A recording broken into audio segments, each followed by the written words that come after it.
С идването на президента Георги Първанов, тук представяме и листата на АБВ.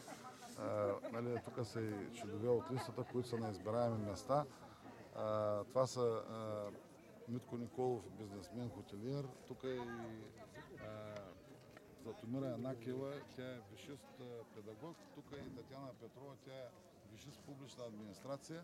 Единствената листа, която разполага с млади, рутинирани хора, които ще въведат нов ред в политиката в Общинския съвет в Свиленград и ще работят изцяло в интерес на общината и в интерес на свиленградчани.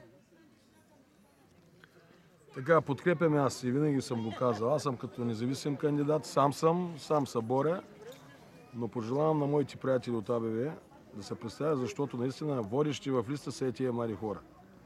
Не може и не и същи хора в Свиленград на първите места и в крайна сметка няма нищо.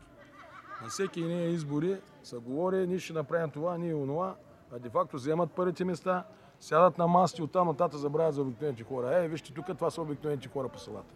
Аз също съм от село, знам, че много проблеми има по селата и занапред трябва да се решават проблемите по селата. Защото виждате самите колко стари хора останаха в селата и се обезлюдиха. Не искам младите хора като тях да бягат от България и да се гледаме внуците и децата по скайповите, кой е в Америка, кой е в Германия. Защо подкрепям Добри? Добри е боец, Добри е биткажия. Капитан Андреево трябва да знае, че Добри ще воюва за капитан Андреево. Това е човека, на който имам абсолютно доверие. Абсолютно доверие. Добри. Браво, Добри.